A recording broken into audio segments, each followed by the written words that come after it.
Selamat pagi dunia penuh warna. Hari ini akan jadi istimewa. Selamat pagi wahai teman semua. Tawar yang iringi langkah kita. Sudah tak sabar segera dimulai. Siapkanlah dirimu. We're gonna have a good time. Oh so much fun. Bersama teman baru. Itu yang aku tunggu. We're gonna have a good time. Oh so much fun. Belajar hal yang baru. Tak perlu ragu-ragu. Senangnya. Mari kita semua berlomba-lomba. Belajar sambil bermain. Oh asiknya. Apa yang kita kerjakan hari ini adalah bekal untuk di hari nanti. Sudah tak sabar segera dimulai. Siapkanlah dirimu. We're gonna have a good time. Oh so much fun.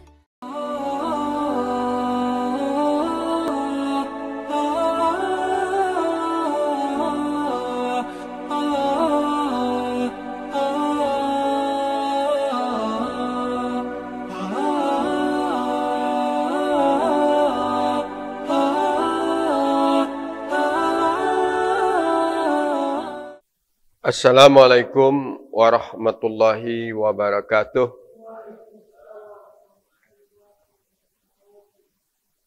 Alhamdulillahilladzi anzalal Qur'an hudan linnasi wa bayyinatin minal huda wal furqan.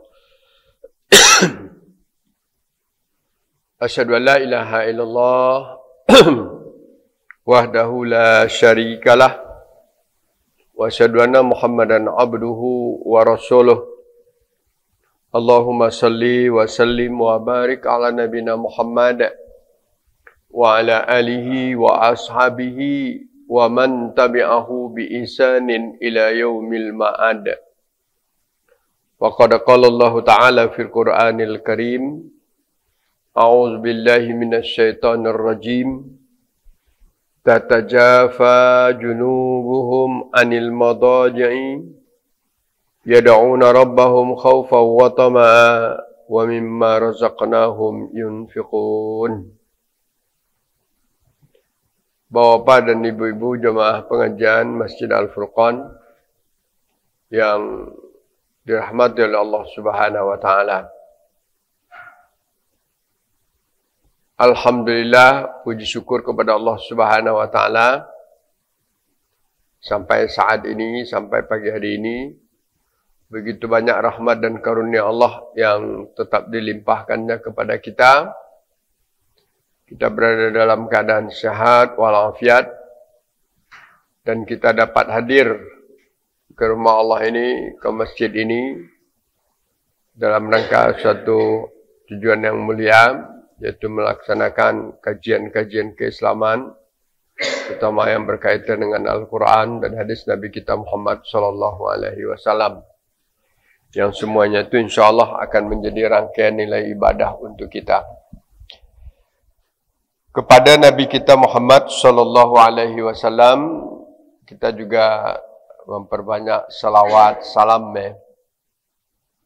karena beliau telah menyampaikan amanah, telah menyampaikan tugas risalahnya, tugas kerasulannya, yaitu menyampaikan wahyu-wahyu yang diturunkan oleh Allah untuk diajarkan dan diterapkan dalam kehidupan umat, yang insyaAllah itu akan menjadi kunci pokok bagi kita dalam menuju kebahagiaan kita di dunia maupun di akhirat nantinya. Baiklah Bapak dan Ibu sekalian, pada kajian kita pada pagi hari ini, sumber pokoknya adalah surat As-Sajdah ayat 16. Ya.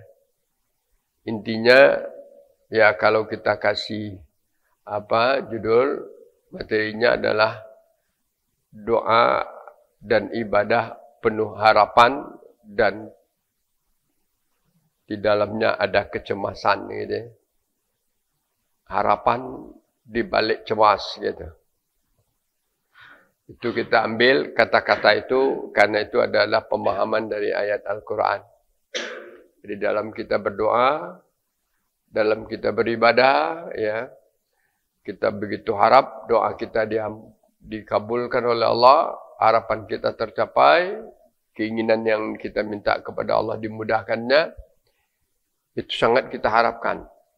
Bahkan kita tamak untuk itu. Tapi dalam satu segi kita cemas. Kita cemas, apakah Allah akan menerima ibadah kita atau tidaknya. Itulah yang kita istilahkan dalam Al-Quran ada namanya khaufan wa raja'an. Itu ada bunyi-bunyi kata itu. Khauf, khawatir. Raja, penuh harapan. Ya. Artinya di dalam berdoa kita berharap, di dalam berdoa kita juga punya langkah-langkah kita lakukan untuk agar dikabulkan oleh Allah Subhanahu Wa Taala.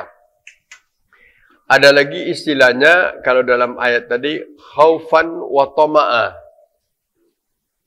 Kalau tadi khaufan wa raja, cemas, takut, raja, harapan. Ada lagi tadi kita katakan khaufan wa tama'an, rasa cemas, rasa takut, tapi di balik itu ada ketamakan kita. Tamak artinya bersangat keinginan yang bersangatan. Ya. Ada lagi istilahnya raghabatan wa rahbatan. Sama aja. Raghbah penuh keinginan. Rahbah penuh ketakutan. Jadi dua ini saling saling bersaing. Antara rasa harapan dengan sebaliknya, yaitunya kecemasan. Harapnya diterima, cemas kalau tidak diterima.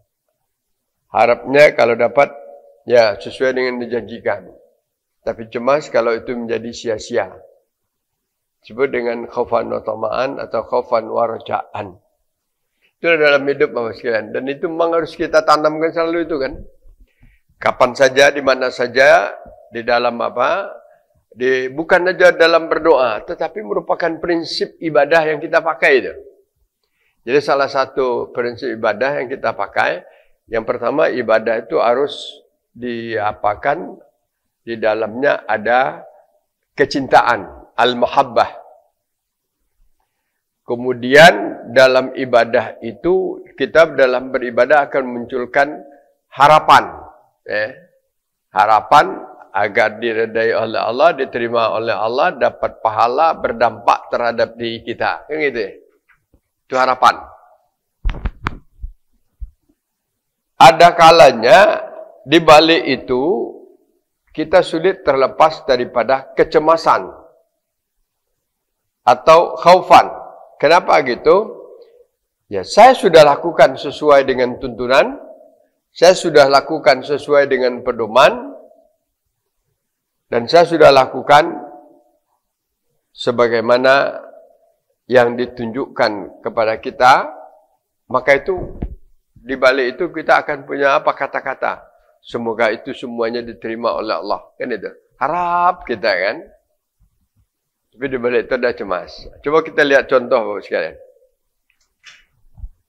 Kita baru 3 pekan selesai Ramadan ya.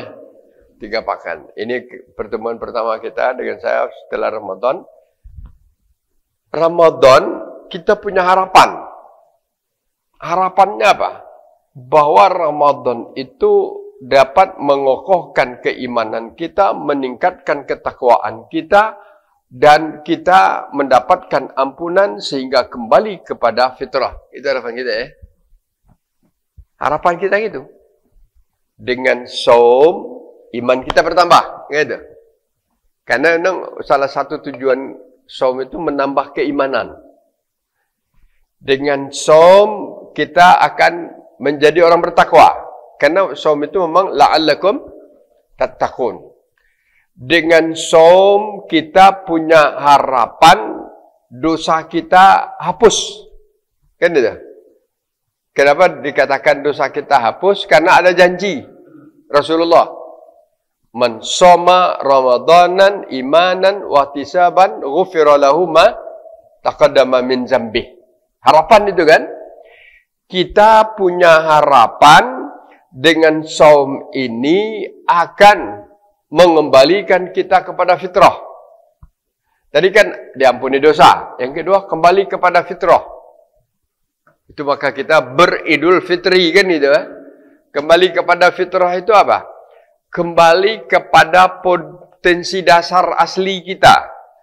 Potensi dasar asli kita, kita lahir ke dunia ini tidak membawa dosa, kan itu? Itu potensi dasar. Tidak ada anak manusia yang lahir ke dunia membawa dosa. Siapapun ayahnya. Ayahnya ulama besar, ayahnya ustadz, ayahnya pedagang, ayahnya pegawai, ayahnya rajin sholat, ayahnya sebaliknya tidak pernah sholat, ayahnya orang yang penuh dengan kejahatan, penuh dengan kriminal, atau letak kala dia preman, tidak pernah sholat, tapi kalau dia dapat anak, anak itu tetap anak apa? Anak kampang atau anak fitrah? Anak fitrah kan? Kan ada, maaf ngomong lagi kita. Umpamanya ada seseorang anak lahir di luar apa? Di luar jalur yang resmi. Kenapa di luar jalur resmi? Anak itu lahir kalau seorang ibu yang sudah ada suami. Sekarang ada enggak kira-kira itu? Anak lahir, ibunya ada. Tapi suaminya enggak ada. Tapi laki-lakinya yang berbuat apa? Ada dengan dia kan? Kan Bapak sekalian.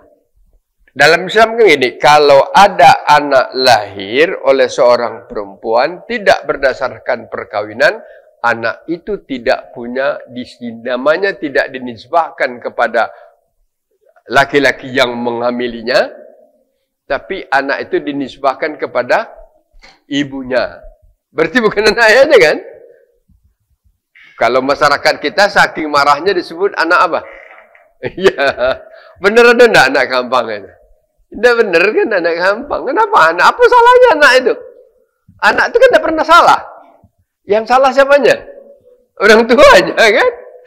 Yang salah orang tuanya, yang salah ayah ibunya. Kenapa dia harus berzina? Kenapa dia tidak kawin untuk dapatkan anak? Maka anak tidak bersalah dia. Maka kita katakan, maka itu ada hadis mengatakan, kullu mauludin yuladu alal fitrah. Setiap anak yang dilahirkan, dia lahir dalam keadaan fitrah. Coba lihat, setiap anak. Berarti setiap anak manusia. Siapapun ayahnya. Letak kala anak Netanyahu. Siapa Netanyahu itu? Tahu tak Netanyahu, Pak? Iya. Kalau sekarang Netanyahu. Netanyahu itu Perdana Menteri Israel, pembunuh biadab. Karena dia pemimpin negara Israel yang setiap hari kerjanya hanya membunuh orang Palestina. Dia punya anak. Dia berarti jahat Jahatnya itu luar biasa itu. Melebihi dari Abu Lahab jahatnya. Abu Lahab tidak membunuh orang. Ada tak Abu Lahab membunuh orang? Tidak ada. Tapi jahatnya kepada dia menantang dakwahnya Nabi. Julia bahasa. Kalau gitu, Abu Lahab jahat. Ngomong sangat jahat. Apa buktinya jahat? Disebut dalam Al-Quran. Apa dalam Al-Quran? Tabbat syada abi lahabi watab. Tabbat, celakalah Abu Lahab. Dan dia benar-benar sudah celaka. Itu Allah yang ngomong. Bukan manusia lagi. Bukan doa lagi itu kan. Berarti kalau yang namanya Abu Lahab, pasti orangnya sudah celaka. Ya Abu Lahab yang paman Nabi ya. Tapi kalau ada yang namanya Abu Lahab sekarang belum tentu. Tapi ada enggak yang galak ngasih nama anaknya Abu Lahab? Pada arti Abu Lahab itu aslinya kan tidak salah kan. Abu Lahab itu artinya wajahnya yang cemerlang begitu kan. Tapi orangnya yang jahat. Kenapa orang jahat? Penantang dakwah Nabi pertama. Ya. pertama sekali yang menantang dakwah Nabi itu apa? Abu Lahab. Yang nomor 1. Abu Jahal di belakangnya. Kayak yang jahat-jahat itu banyak Abu ya. Abu Lahab, apa lagi apa? Abu Jahal. Mana yang lebih dulu menentang? Abu Lahab atau Abu Jahal? Lebih dulu Abu Lahab. Abu Jahal ikut di belakang. Abu Jahal sama juga jahatnya dengan Abu Lahab. Tapi yang duluan Abu Lahab. Padahal Abu Lahab itu orang yang terdekat kepada Nabi. Orang yang begitu sayang kepada Nabi. Waktu dia Nabi lahir. Paling sayang, paling senang pada Nabi. Bahkan dia yang mencarikan ibu susu kepada Nabi yang pertama. Tapi Allah sudah beri tanda bahwa dia bakal jadi musuhnya. Nabi tidak mau menyusu dengan apa? Dengan perempuan yang dicari. Yang dicari oleh siapa? Oleh Abu Lahab. Gemuk, sehat, ibu susuan itu tidak mau. Tapi besoknya baru dicari oleh apa? Oleh kakeknya Abdul Muthalib. Dapatlah seorang perempuan yang bernama Halimah. Yang berasal dari dusun Sa'diyah. Kurus, baru melahirkan. Tapi hidupnya susah. Ya apa boleh buat? Ibaratnya kalau menjual-jualkan barang tidak laku 2 waktu itu. Tetapi itulah yang mampu. Karena harganya murah itulah yang mampu Abdul Muthalib. Tapi dia mau menyusu dengan itu. Tapi dengan Abu Lahab tidak. Karena Abu Lahab sudah diisyaratkan oleh Allah akan menjadi musuh nomor 1. Musuh yang paling pertama sekali. Baru setelah itu ngikut yang lain. Kan sebelumnya tidak ada orang musuh Nabi. Biasa aja. Bahkan disebut dengan Al-Amin. Jadi kembali kita masalah. Jadi siapa aja. Kalaupun anak itu Netanyahu, orang yang jahat itu. Atau siapa namanya Presiden Amerika yang baru kepilih ini? Siapa nak? Donald apa? Donald Trump Jahat itu kan? Israel itu tambah berani. Kenapa? Karena Donald Trump. Kan sudah ada perjanjian gencatan senjata. Dibatalkannya. Malah tambah bodoh. Tidak ada apa-apa. Tidak ada apa. Tiba-tiba ngebom deh. Malam tadi masih ngebom. 30 lagi meninggal. Hancur. Astagfirullah. Kejahatan apa itu Bapak sekalian? Tapi kalau dia punya anak. Anaknya tetap juga fitrah. Tidak ada dosa. Yang dosa siapa? Ayahnya.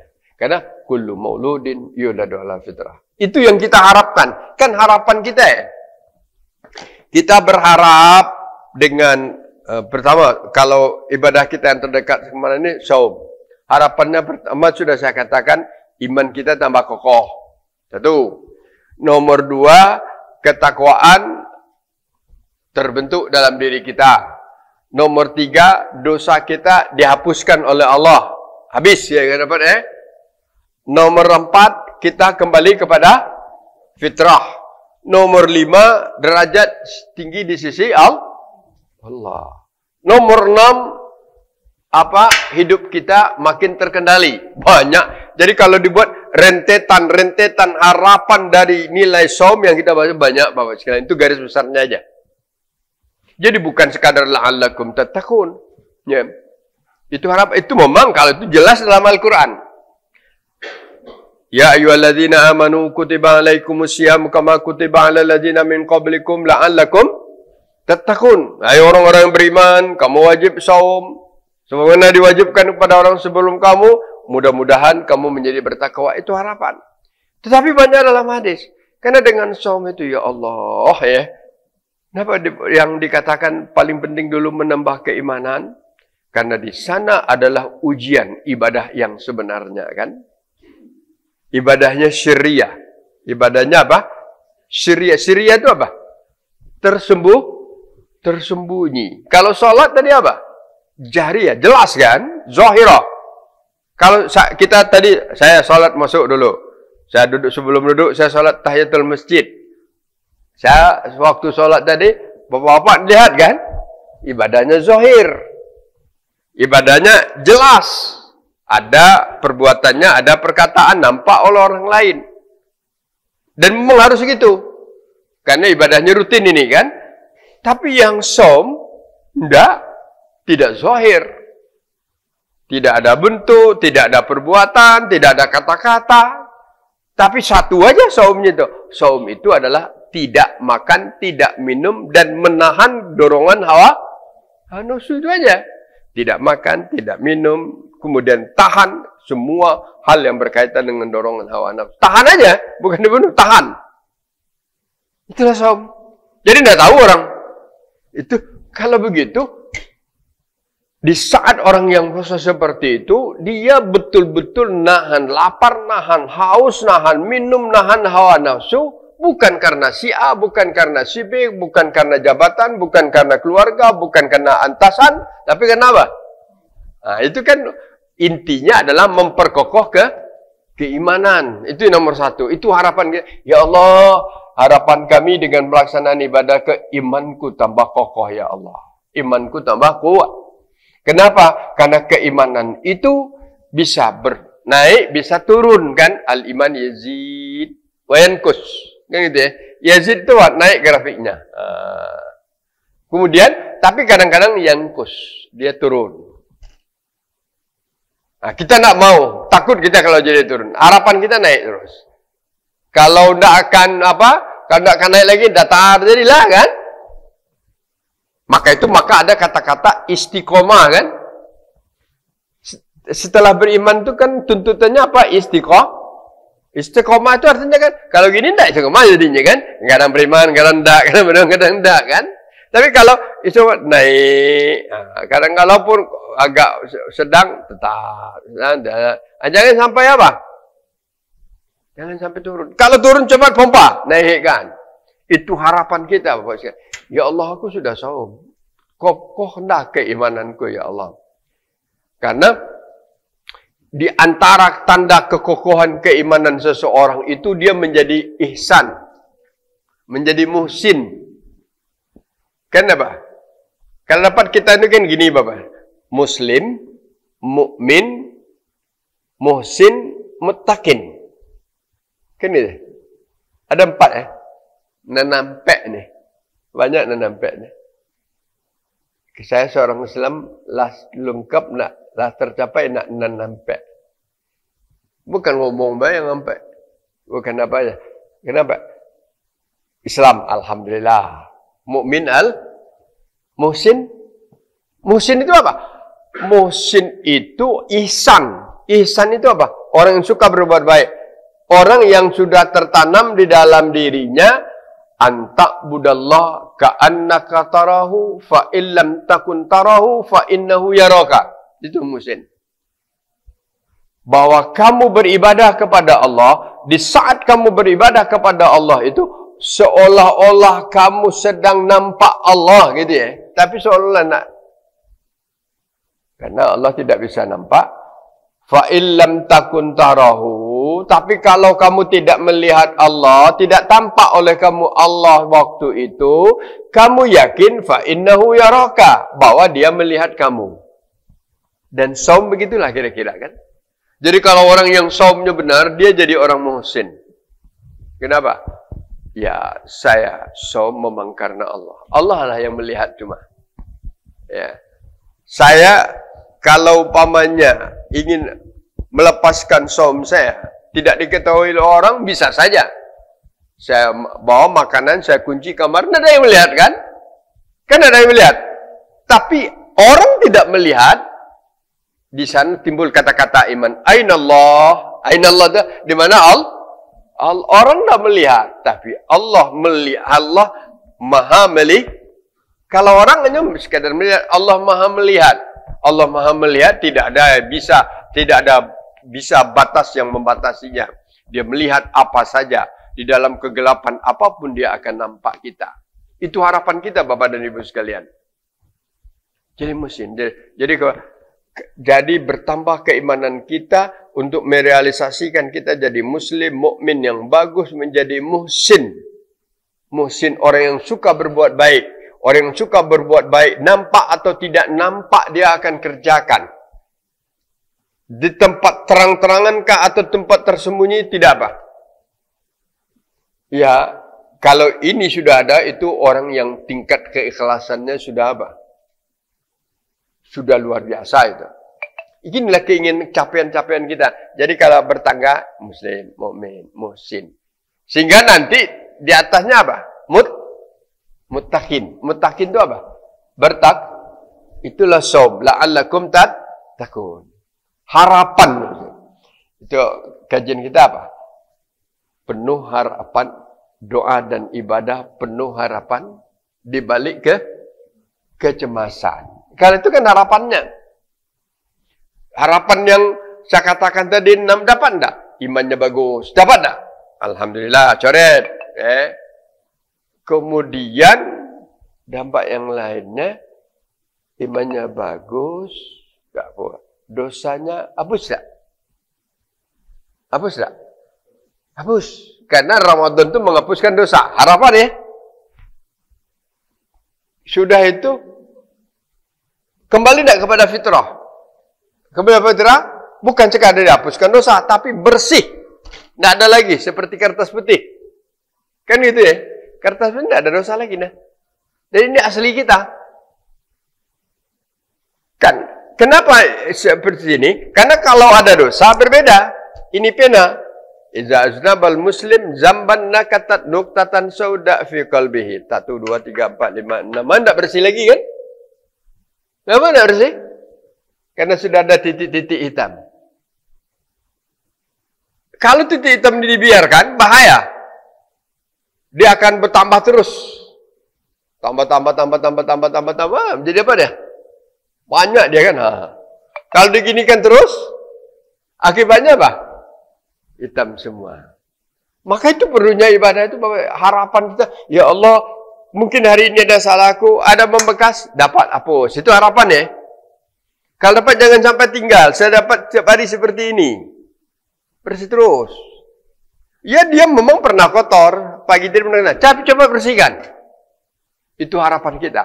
Dan ada harapan pembersihan tahunan. Gitu ya. Pembersihan tahunan itu adalah dengan saum kita. Alhamdulillah ada apa? Nah, sudah itu kita menjadi orang yang berdampak terhadap kenyataan hidup. Harapan kita ya, mudah-mudahan dengan saum badan tambah sehat. Kan dia? Secara fisik badan tambah sehat. Harapannya itu. Karena dengan saum berdasarkan penelitian yang sudah banyak dilakukan, itu dampaknya meningkatkan kesehatan orang yang melaksanakannya. Mungkin tidak perlu saya baca di sini sekalian ya. Walaupun kita mempermasalahkan hadis sumu tasyihu, kamu puasalah agar kamu sehat, letakkanlah tidak karena itu, tapi karena apa? Dengan melaksanakan saum itu dampaknya luar biasa. Nah, ini kajiannya silakan Bapak sekalian, penelitiannya luar biasa apanya. Kita dapat enggak itu? Dalam segi fisik. Yang kedua, dalam segi sosialnya. Dari sosialnya, tadi sikap kita agak pemarah, ya, kayak gitu ya, mudah emosi kan. Tapi dengan saum kan dilatih, dapat enggak? Apakah setelah Ramadan masih marah-marah lagi? Enggak karuan? Marah wajar. Yang enggak boleh itu marah-marah tidakkah? Kalau enggak marah juga susah Bapak sekalian. Boleh enggak marah? Boleh. Tapi Nabi melarang apa? La taghdab, la taghdab. Jangan marah, jangan marah. Marah itu juga potensi yang ada dalam diri kita. Maka itu Bapak sekalian, hasil Ramadan yang diharapkan, tunggu sifat sosialnya bagaimana? Tunggu sifat sosialnya dia peduli dengan orang lain, ya. Bagaimana dia peduli? Mungkin dia perlu membantu orang, alladzina yunfikuna fis syarra'i wadharra. Itu kan sifat sosial ya. Peduli. Kenapa dikatakan fis syarra' wadharra? Agar tidak timbul suatu tuntutan bahwa yang berinfak bersedekah itu orang kaya saja. Tidak ada ceritanya. Kalau itu orang kaya, beruntunglah orang kaya itu. Maka dikatakan oleh Allah untuk mendapatkan itu, berinfaklah dalam keadaan sulit dan di waktu keadaan lapang. Yang orang yang duitnya banyak, lapang, dia sedekah berapa hari. Orang yang sulit, duit 10.000 ini, masih pacak beli apa? Dua potong tempe, sepotong tempe, sepotong sahur, masih sempat Bagi orang kaya tidak ada artinya. Tetapi kalau dia, walaupun 10.000 sempat disedekahkannya 500, mungkin lebih tinggi nilainya daripada orang yang jadi. Maka dikatakan sarra. Kemudian apa sifat sosialnya lagi? Wal kadhiminal ghaiza. Timbul sifat apa? Kazimin itu apa? Menahan emosi. Kadhiminal ghaiza itu dampak dari saum yang harapan kita. Kan emosi marah-marah itu agak sering terjadi. Tidak usah kepada orang luar. Kalau kita bertanya aja, antara suami istri aja di satu rumah tangga, pernah tidak saling emosi? Coba dong, pernah tidak saling, bukan satu pihak ya, saling emosi. Kalau sama-sama emosi apa jadinya? Ya dia jelas maksudnya. Tapi kalau satu emosi, satu enggak, masih bagus kan? Ya, yang susahnya sama-sama. Sudah sama-sama pandang. Tapi kalau satu, karena yang satu ini emosi, yang satu lagi dia tahu diri. Nah, ini lagi sudah diam, katanya kan? Tidak usah dilawan, katanya. Kalau diam sudah tidak dilawan, ngoceh lah kamu, habis-habis ngoceh sudah, habis. Lari. Tapi kalau sama-sama, kau, gini lah maksudnya. Itu maka terjadinya pecah belah kan? Apa pecah belah? Saya ngelontar lagi kan terus lah gitu misalnya. Jadi itulah bagusnya ibadah kita itu artinya harapan ya Allah terbentuk enggak kepribadian sosial di dalam hidupku kan itu ya. Jadi kalau itu maka kata-kata orang ada kata kalau gitu saum itu juga ada nilai ibadah sosialnya. Kan itu. Kita perlu ibadah sosial. Berinfak ibadah sosial, menahan marah ibadah sosial, membenturkan ibadah sosial. Kita berkumpul bersama ibadah sosial. Artinya bukan ibadah sosial, tidak ada dalam kata-kata Al-Quran, tidak ada ibadah sosial. Tapi apa? Tapi dampaknya adalah ibadah sosial itu yang kita harapkan. Nah, coba lihat ibu sekalian. Kemudian timbul lagi apa? Kalau sudah peduli, mau menahan emosi, wal afina anin nas. Coba lihat. Tidak mesti minta maaf orang itu kalau salah kepada kita. Tapi sifatnya apa? Afin. Saling memberi maaf. Jadi kalau setelah lebaran itu yang lebih bagus apa? Marilah kita saling memberi maaf. Karena istilah dalam Al-Quran minta maaf tidak ada. Yang ada apa? Memberi maaf. Jadi jangan pula muncul kata-kata kalau dia minta baru aku maafkan. Nah, itu tidak sifat itu. Walaupun itu tidak dilarang ya. Karena itu hak asasi itu kan.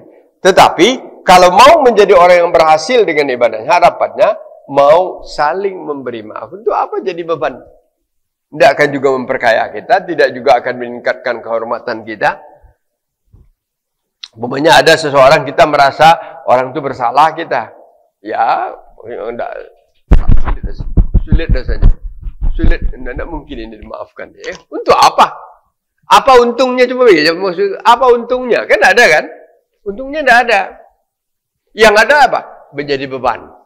Kalau sudah jadi beban, melihat orang jadi pikiran. Kalau sudah lihat jadi pikiran, darahnya lah tidak normal lagi kan? Yakinlah itu Bapak sekalian.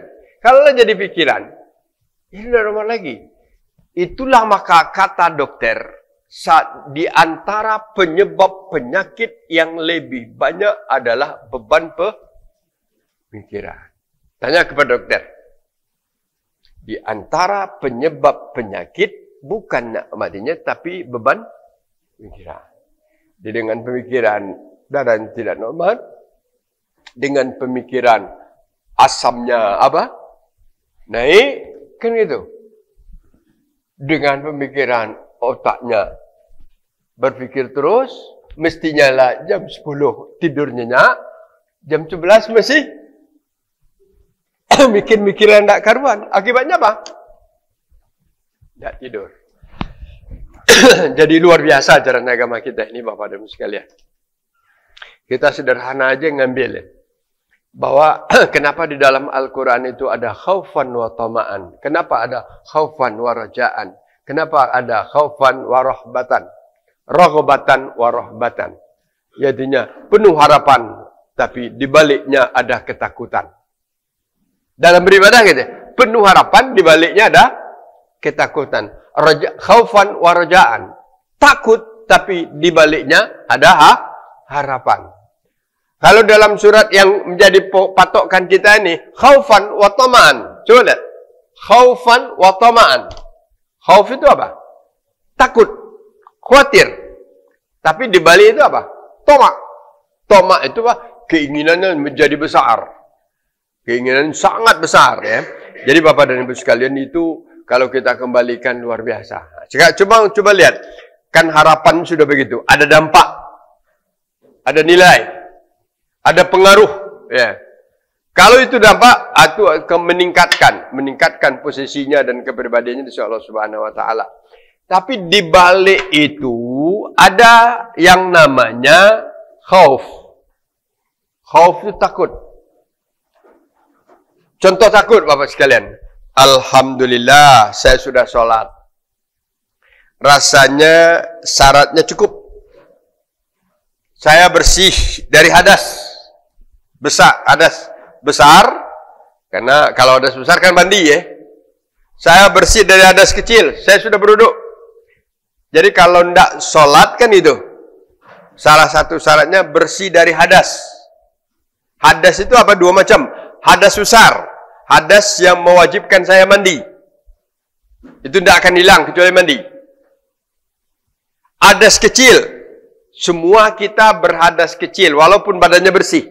Kan tidak kotor, berhadas itu bukan kotor. Hadas, ada hadas namanya. Kenapa dikatakan berhadas? Itu ada semua orang. Setiap orang yang tidak berudu, maka dia berhadas. Kan itu ya? Hadas kecil. Kalau dia sudah berudu, hadas kecilnya hilang. Baru boleh dia syarat salat. Jadi salah satu rukun salat adalah bersih dari hadas besar dan hadas kecil. Hadas besar dengan mandi, hadas kecil dengan berudu. Alhamdulillah sudah. Yang kedua, waktunya sudah masuk. Harapannya wudu sudah, waktu sudah masuk. Ya, biasanya lah masuk. Kadang-kadang kan ada orang yang ngejar-ngejarkan waktu ya. Dalam perjalanan umpamanya ini tanggung nih, nala jam berapa nih? Nala jam 3. Masuk asar nih. Padahal baru 3:10 asar, jam 3 berapa? 1/4 umpamanya kan? Belum masuk. Tidak sah juga sholat asarnya. Kecuali sholat jamak lain masalah ya. Tapi sholatlah di waktunya. Ya, maka itu kita upayakan untuk itu. Tapi takut. Apa yang kita takutkan Bapak sekalian?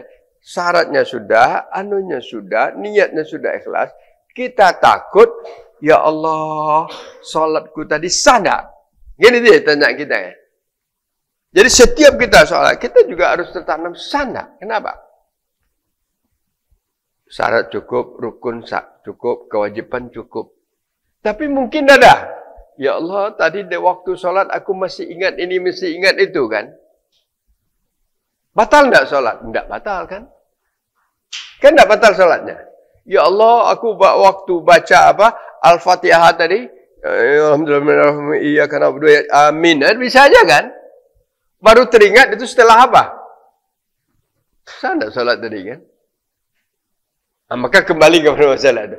Khaufan wa tama'an. Kita takut kalau tidak diterima.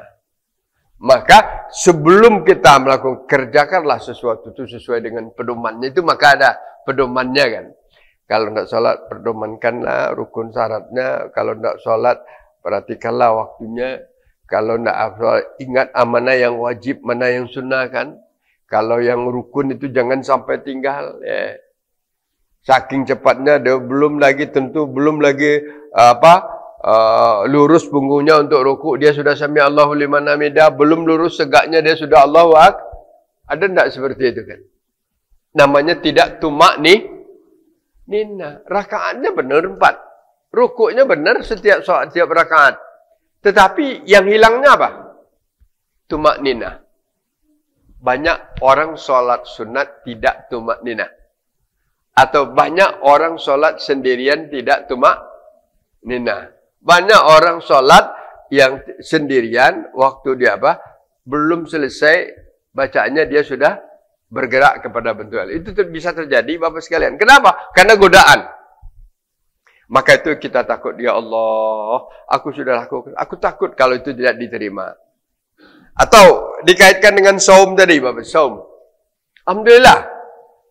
Saum 30 hari. Ramadan kemarin kan 30 ya? Hari pertama, kedua, ketiga, sampai 30. Awan, dikerjakan semua. Sahur nyaman. Ya. Buku nyaman. Tarawih nyaman. Tapi apa? Bisa tidak kita jamin itu diterima oleh Allah? Tidak bisa. Kenapa? Nabi sendiri kam min sha'imin laisa lahu min siyamihi ilal ju'i wal atas. Berapa banyak? Kalau berapa banyak itu tidak sedikit berarti ya. Kam min sha'imin itu artinya berapa banyak orang yang sha'im, orang yang saum, orang yang berpuasa, laisa lahu min saumihi. Dia tidak dapat apa-apa dari puasanya itu ilal ju' wal atas, kecuali dia mendapatkan orang lapar, dia lapar, orang haus, dia haus. Orang dapat pahala, dia tidak dapat apa-apa. Nah, itu yang takut kita Bapak sekalian. Kalau itu tidak akan berdampak. Dan itu buktinya ada hadis Nabi. Kenapa Nabi mengatakan seperti itu?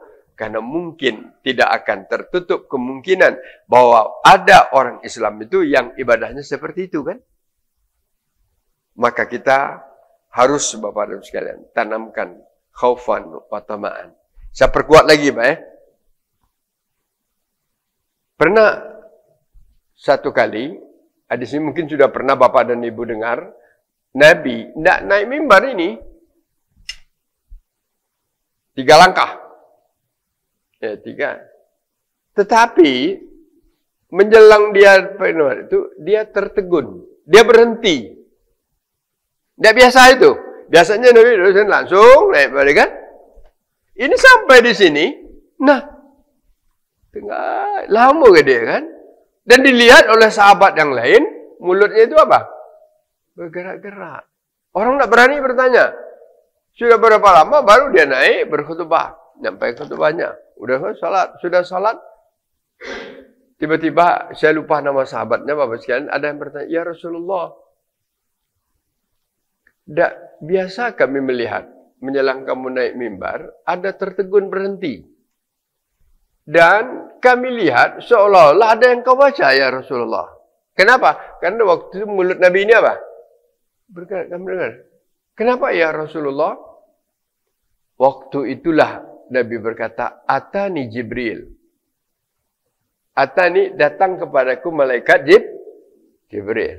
Maka di waktu itu dia datang dan mengatakan sesuatu kepadaku. Kalau aku mendoakan sesuatu, kau aminkan ya Muhammad. Nah, kata amin. Maka berkatalah malaikat tadi, celakalah, rugilah seseorang di saat kedua orang tuanya sudah pikun ayah ibunya. Dan sampai saat itu dia masih belum sempat berbuat baik kepada kedua orang tuanya. Ini birrul walidain artinya sekalian.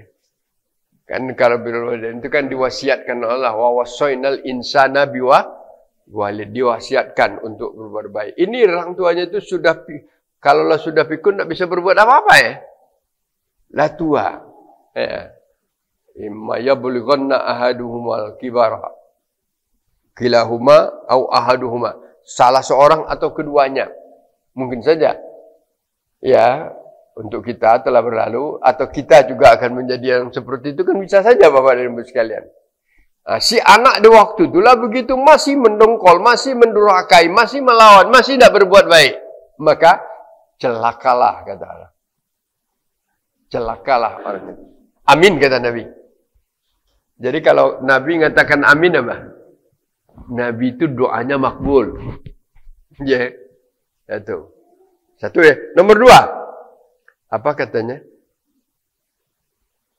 Celakalah seseorang. Namaku disebut. Dia tidak mau berselawat kepada.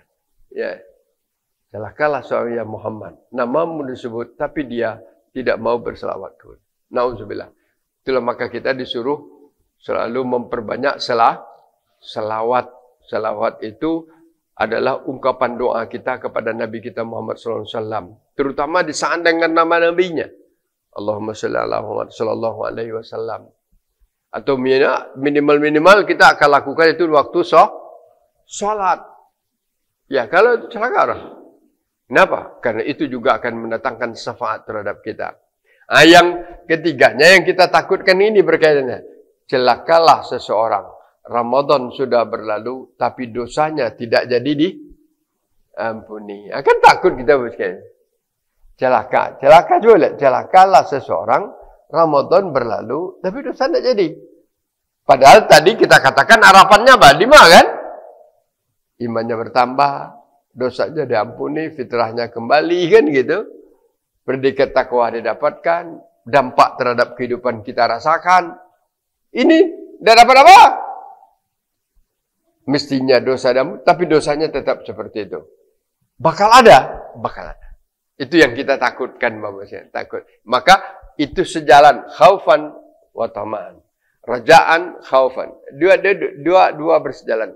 Maka berkali-kali Allah mengatakan itu dalam Al-Quran.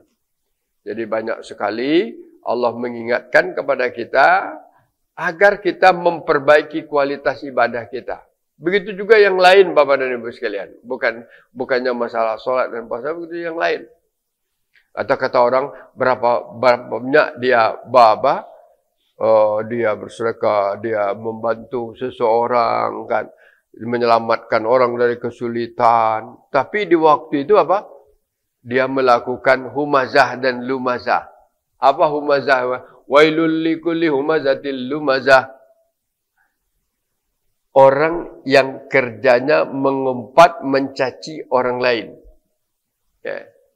Bisa di hadapannya, bisa di belakangnya. Atau menjadikan orang itu merasa rendah diri kan.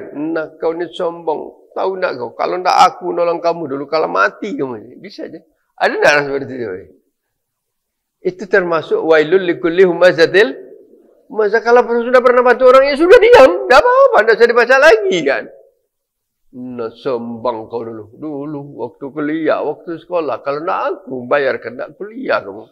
Tak sarjana kau. Ada lagi yang seperti itu. Na'udzubillah. Itu termasuk yang kita takut. Jadi ya Bapak sekalian, artinya gini, dalam beribadah, kita berupaya mengerjakannya berdasarkan keimanan dengan keikhlasan sesuai dengan tuntunan. Tetapi ya Allah, aku sudah maksimal. Tetapi apakah itu diterima atau tidak? Maka, ya aku serahkan kepadamu ya Allah. Tapi doa aku tetap taqabbal minna innaka antas sami'ud du'a, kan gitu ya. Ya Allah terima ya Allah, kan gitu. Ya walaupun kurang, walaupun apa, aku mohon ampun kalau itu kurang ya Allah. Kalau itu rusak aku mohon perbaiki ya kan? Boleh. Maka itulah yang menimbulkan kita apa? Ingin berdoa. Maka itu sebabnya di dalam ayat tadi bahkan untuk mendapatkan seperti itu kalau perlu dia akan apa? Bangun tengah malam. Dia akan bangun tengah malam dan di tengah malam itu dia akan rukuk dan sujud kepada Allah sehingga dikatakan oleh Allah tatajafa junubuhum anil madaji. Itu ayat yang kita tadi. Tatajafa itu merenggang. Kalau ini kan terletak ya, tertidur kita ini kan. Kan ini tidak merenggang, jauh dari tempat tidur dia. Berarti apa? Dia tidak tidur. Tatajafa junubuhum anil madaji. Tengah malam gelap gulita, begitu sunyi senyap, tetapi punggungnya terlepas daripada tempat tidur. Kalau punggungnya terlepas dari tempat tidur, dua kemungkinan dia duduk atau tegak. Kalau orang duduk tegak tengah malam, mengapa dia? Apa namanya itu? Salat tahajud. Jadi istilah dalam Al-Quran itu luar biasa, Pak. Tatajafa junubuhum anil madaji. Jadi renggang tulang punggungnya dari tempat tidur. Berarti apa? Dia bangun tengah malam, dia rukuk dan sujud kepada Allah. Karena tidak mungkin dia kalau Tidur lain. Dia rukuk dan sujud. Kalau dia rukuk dan sujud, berarti dia melaksanakan tahajud. Wa minal laili fatahajjad bihi nafilatan lak. Pada sebagian malam kamu bertahajudlah. Dan disebut itu adalah amalan kepadamu. Mudah-mudahan asa ya bahasa karabuka maqam mahmuda. Dengan kamu lakukan itu, kamu akan mendapatkan tempat yang sangat terpuji. Itu ke muka ayat. Artinya apa? Saking harapnya kan itu artinya ya. Saking harapnya doanya dikabulkan oleh Allah. Dia harus meninggalkan suatu hal yang harus dinikmatinya dengan kesenangan. Dengan dia melakukan sholat tengah malam. Orang yang sholat tengah malam itu pasti dia penuh harapan ya. Pertama, kenapa dia lakukan? Ngikuti sunnah Rasul. Kenapa dia lakukan perintah Allah? Walaupun itu tidak wajib, ya tidak wajib sholat tahajud. Karena sholat tahajud itu adalah sholat nafilah. Sholat nafilah itu sholat tambahan. Tapi kalau dia ngerjakan, berarti dia ada harapan. Apalagi, dia sudah diberitahu oleh Rasulullah SAW, di saat kamu tak bangun tengah malam, 2, apalagi di saat 2/3 menjelang malam habis, di waktu itu Allah akan turun dan di waktu itu akan berkata, hai hambaku, kamu mau minta apa? Kan gitu. Maka orang itu terbangun. Itu. Di saat seperti itu apa? Yad'una rabbahum. Yad'una itu apa? Mereka berdoa kepada Tuhannya. Berdoanya apa? Doa tengah malam, doa di saat orang tertidur, suatu kondisi sunyi senyap, mestinya waktu itu dia akan tertidur nyenyak, tapi dia bangun karena Allah, maka di waktu itu dia akan bermunajat kepada Allah, dia akan berdoa kepada Allah, karena doa kalau dengan sepenuh hati namanya munajat begini. Kan doa ini macam-macam. Kalau doa dengan sebenarnya bermunajat, munajat itu apa? Menyampaikan bisikan kata hati kepada Allah, kan itu? Apa kata hati kita? Bisikkan kepada Allah. Ya Allah begini. Boleh kata hati itu sesuai dengan kondisi yang sedang kita alami. Boleh Bapak sekalian. Jadi kan kalau kita berdoa, bermunajat kepada Allah itu bahasanya kan tidak mesti sesuai dengan bahasa yang ada dalam Al-Quran atau hadis. Mungkin karena kita ingin membahasakan sesuatu, bisa saja kita bahasakan dengan kata-kata hati kita. Ya Allah, rasanya sudah berbagai macam cara aku lakukan ya Allah. Kenapa ini tidak juga ada jalan keluarnya ya Allah? Apakah ini salahku ya Allah? Apakah ini kelemahanku ya Allah? Atau karena ini ujianmu ya Allah? Kan gitu. Jadi sesuatu hal yang belum kita capai ada kemungkinan itu. Mungkin karena salah kita, mungkin kelalaian kita, atau mungkin karena kita tidak dapat mengerjakan sesuai dengan aturannya, atau itu sengaja diuji oleh Allah. Sampai di mana sabarnya, baru di suatu saat nanti akan dikabulkan. Kan banyak ibu-ibu dan bapak sekalian sejarah lama itu, harapannya dia sudah berdoa, dia sudah berbuat, tapi tidak berhasil juga. Tapi ada saatnya nanti akan dikabulkan oleh Allah. Ya, bisa saja. Kalau Allah sudah berkehendak, tidak ada yang tidak bisa. Nah, itu harapan namanya. Jadi, yad'una rabbahum. Mereka berdoa kepada Tuhan mereka. Apa doanya? Khaufan. Dengan rasa takut, rasa khawatir. Sebagaimana saya katakan tadi, aku sudah puasa, aku sudah sedekah, aku sudah ini. Kau takut ya Allah, kalau itu tidak kau terima. Kalau tidak diterima, bagaimana jadinya ya Allah, kan itu. Jadi boleh kita di dalam apa? Di dalam menyampaikan sesuatu kepada Allah dengan mengeluh. Boleh nak ngeluh? Kepada manusia tidak boleh. Kepada manusia tidak usah dulu. No, ya. Rasanya tidak kuat aku lagi. Ya, gitu. Tidak kuat nian kita kalau gitu. Tidak kuat lagi aku menghadapi ini. Jangan sampai kita berkata gitu. Ya Allah, rasanya aku sudah cari jalan-jalan macam-macam. Masih belum ya Allah. Tapi kalau tidak kuat, lah nyerah itu. Karena di dalam menghadapi suatu masalah kita tidak nyerah. Ya Allah, aku sudah usahakan ini ya Allah. Sudah lakukan ini. Sudah aku carakan. Sudah aku tanyakan. Berbagai langkah aku lakukan ya Allah. Kenapa juga? Boleh kita gitu ya. Apakah salahku ya Allah? Atau belum ada jalan keluar ya Allah? Kalau ya Allah, kalau kau tidak tolong aku, entah bagaimana akibatnya ya. Bisa aja kan? Nabi pernah kata gitu Bapak sekalian. Kalau aku tidak ditolong, ya Allah, aku tidak ada lagi orang beribadah kepadamu di atas dunia ini. Itu kan kata Nabi. Jadi boleh tidak kita berdoa seperti itu? Ya Allah, ini rasanya ya luar biasa ya. Kalau tidak aku tolong, tak bagaimana jadinya? Bisa aja. Karena kepada Allah itu, dia akan lebih senang kalau kita mengeluh. Mengeluh boleh. Tapi bukan asal ngeluh. Kita mengeluh dengan kata hati. Dengan kata hati yang kita rasakan. Ya Allah, gini. Itu banyak contohnya dalam Al-Quran. Kalau bapak dan ibu baca cerita Jalut dan Tolut, itu ada dalam surah Al-Baqarah ayat 250-an, itu luar biasa. Sama dengan cerita waktu perang Badar. Tolut dan Tolut itu apa? Jadi sebelum zaman Nabi Daud alaihissalam, zaman kaum Bani Israel, waktu diperintahkan oleh Allah untuk berjuang membantu orang yang teraniaya di suatu daerah, tapi memerlukan perjalanan jauh dan perlu ujian kesabaran di tengah jalan, kehausan, tapi akhirnya setelah berjalan terus ketemu sungai, tapi karena hendak menghadapi perang, orang sedang sangat-sangat haus, kata Jalut, kalau kita lewat sungai nanti ketemu air, kamu jangan minum sekadar hati kamu. Kenapa? Kalau kamu minum, nanti kamu akan ngantuk. Orang kalau terlalu haus, minum air banyak-banyak ngantuk deh kan?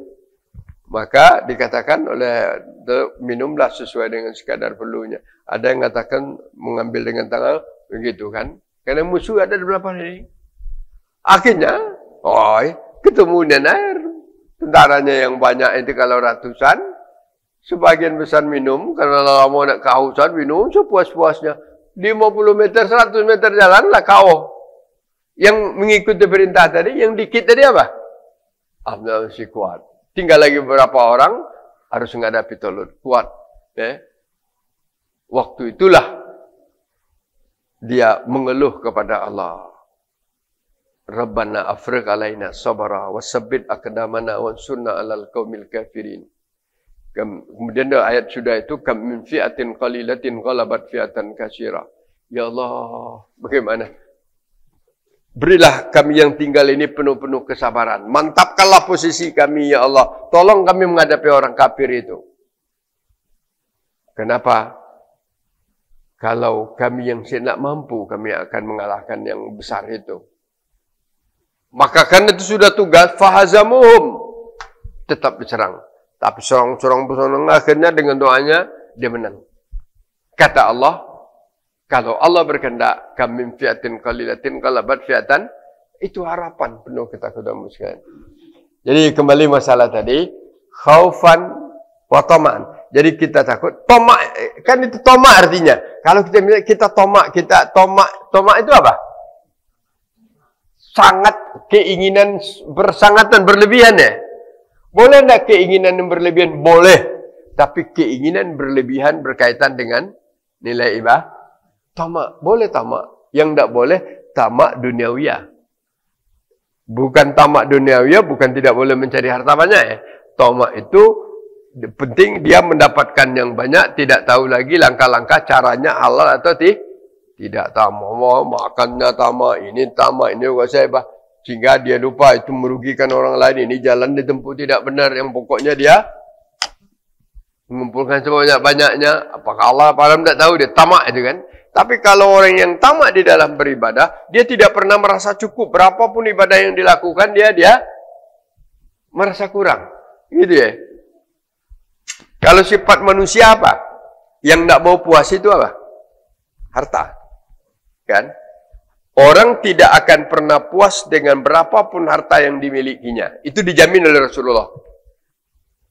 Seorang itu kalaupun sudah dapati ini emas, ini kekayaan, dan sehingga 2 lembah besar. Kalau dapat lagi apa?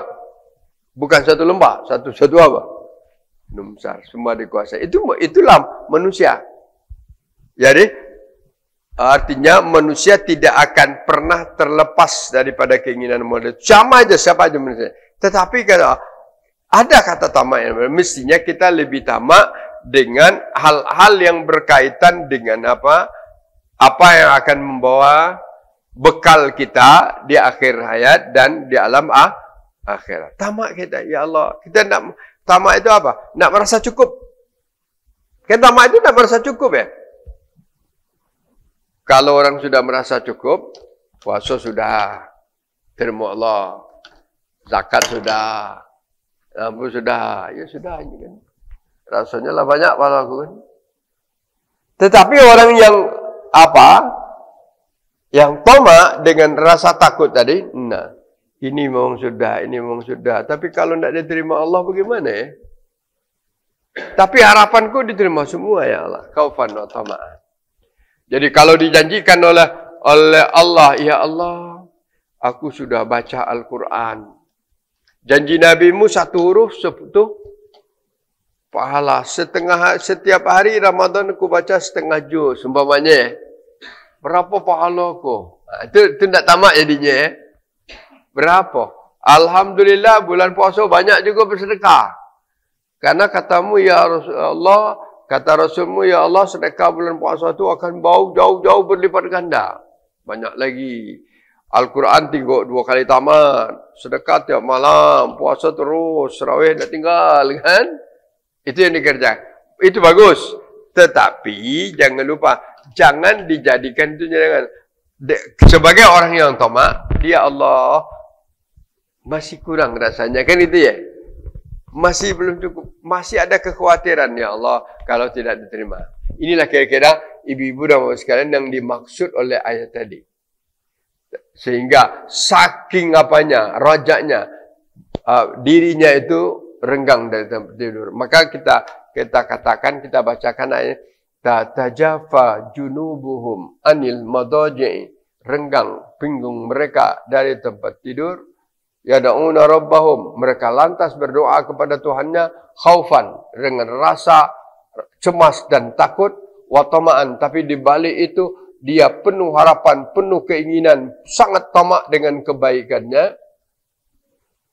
Kemudian wa mimma razaqnahum yunfiqun. Dan sebahagian yang diberikan oleh Allah mereka infakkan. Ini ada dalam surat Sajadah. Setelah kita bangkit dari sujud tilawah kan itu ya. Kalau sujud tilawah itu kan apa? Wa hum la yastakbirun sebelumnya ya. Innamal mu'minuna allazina idza dzukirallahu wajilat qulubuhum. Itu apabila dibacakan oleh kharru sujada wa sabbahu bihamdi rabbihim wa hum la yastakbirun. Sujud sajada wajha lillazi khalaqahu wa kemudian bangkit tatajafa junubuhum. Ini ayat yang jadi bahasan kita. Jadi Bapak sekalian sudah cukup panjang lebar, mungkin sebelumnya kita coba diskusikan dulu atau ada Bapak dan Ibu diberi waktu untuk apa? Bertanya atau kita berdiskusi atau menyampaikan sesuatu. Silakan, Bapak. Baik, terima kasih pada Ustadz Nafzal Nawawi LCMC MPDI yang telah memberikan kajian tafsir surah As-Sajadah ayat 16 tentang penuh harapan dan cemas dalam ibadah dan doa. Yeah. Baik, Bapak, Ibu-ibu yang ingin bertanya ataupun ingin sharing, diaturi.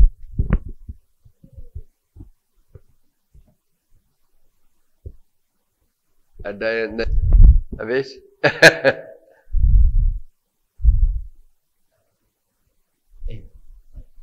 Nah, silakan. Terima kasih, Pak Ustaz. Memang kalau dirasakan seperti apa yang disampaikan oleh Ustaz tadi, ya begitulah. Ketakutan, khawatir kalau ibadah kita tidak diterima. Jadi selalu begitu. Dan apakah diterima ibadah kita ini? Apa yang sudah disampaikan oleh Pak Ustadz tadi, ya, supaya menghilangkan atau gimana, supaya kita lebih meningkatkan lagi, walaupun kita masih merasa-rasa apakah ini diterima atau tidak, khawatir segala macam itu, bagaimana supaya jangan sampai mengurangi peningkatan ibadah kita kepada Allah, begitu. Itu Pak Ustadz. Bapak dan Ibu sekalian, khauf wa tama'an atau khaufan wa raja'an atau raghbatan wa rahbatan, itu sama tiga-tiga itu dulu ya. Artinya kalau khaufan khawatir, tama'an tama', khaufan takut, raja'an harapan, raghbatan penuh penuh keinginan, rahbatan penuh ketakutan ya. Itu bukan sifat yang tercela, itu sifat yang bagus malah. Bahwa kalau di dalam diri kita, di dalam melaksanakan suatu ibadah, tertanam dua sikap ini, itulah yang dituntut yang sebenarnya. Artinya gitu. Ada tatajafa junubuhum anil madaji'i. Renggang punggung mereka dari tempat tidur. Yada'una rabbahum. Mereka berdoa dengan penuh dengan rasa khawatir dan takut. Khawatir kalau tidak diterima, tapi harapannya sangat dikabulkan hendaknya. Dan itu bagus Bapak sekalian. Kalau orang menanamkan satu saja dari dua itu, tidak bagus. Takut, ini payah beramal baik. Nah, itu aja tidak ada harapan. Yang apanya, dengan tertanamnya sikap seperti itu, ada harap-harap cemas, maka kita menimbulkan suatu dorongan untuk lebih meningkatkan, kan itu intinya. Ya Allah, tidak diterima ya Allah. Tapi aku tetap harap diterima ya Allah. Begitulah seterusnya. Saya katakan, kalau dalam beribadah itu rasa cinta kita tanamkan, khaufan kita tanamkan, tama'an atau raja'an juga kita tanamkan. Itu bukannya salah, itu hal yang bagus. Kalau orangnya yang sombong, dia tidak, sudah, alhamdulillah, pokoknya aku bulan ini sudah, puasanya sudah, zakat juga sudah, bantu orang juga banyak. Kalau dihitung-hitung, banyaknya apanya. Sehingga hal-hal yang seperti itu tidak dibarengi dengan khaufan wa tama'an, menimbulkan sikapnya tidak bersemangat untuk yang sesudahnya. Padahal yang sebenarnya dengan adanya khaufan wa tama'an menimbulkan apa? Keinginan kita terus memperbaiki. Perbaiki agar jauh lebih baik. Setiap yang kita kerjakan yang berlalu itu rasanya ada kurangnya. Kita tidak pernah puas dengan apa yang sudah kita capai. Tidak puas kita. Ya Allah, itu karena tidak puas itu adalah harap-harap cemas tadi. Tapi kita tidak boleh terbuai dengan harap-harap cemas itu. Harap cemas itu sikap di dalam kita beribadah. Akhirnya kalau sudah kita lakukan seperti itu, kita akan muncul kata-kata. Kita serahkan sesuatu itu kepada Allah. Hasbiyallah wa ni'mal wakil. Wa la hawla wa la quwata illa billah. Ya Allah, aku takut. Ya apa? Tapi semuanya ini hasbiyallah. Hasbiyallah itu apa? Inilah sesuai dengan perhitungan Allah. Wa ni'mal wakil. Dan engkau ya Allah sebaik-baik tempat berwakil menyerahkan diri. Bagus Bapak Dumsian. Jadi tidak salah itu, bagus. Yang salah kalau nimbulkan dampak negatif setelah itu. Dampak negatifnya ya sudahlah. Atau sudah banyak, masih banyak kan. Sombong dia jadi, tidak boleh kan? Dia terlalu khawatir atau sombong. Dengan sombong, dia merasa sudah banyak kebaikannya, maka dia tidak bersemangat lagi melakukan yang sesudahnya. Tapi kalau orang khaufan wa tama'an, dia bertambah bersemangat, dia tambah berupaya memperbaiki kualitas dirinya. Saya rasa itu baik. Ada lagi yang lain? Kalau tidak kita cukup.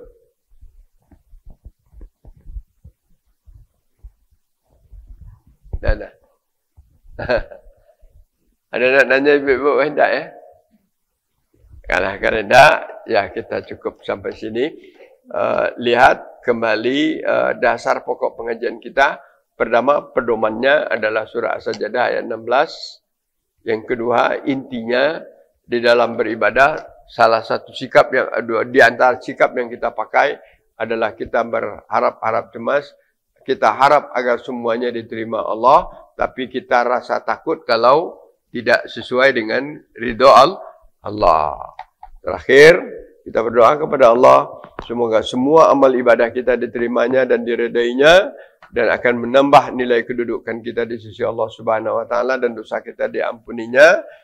Wassallallahu ala nabiyina Muhammad wa ala sahbihi ajmain walhamdulillahi rabbil alamin. nasrun minallah wa fathun qarib. Assalamualaikum warahmatullahi wabarakatuh.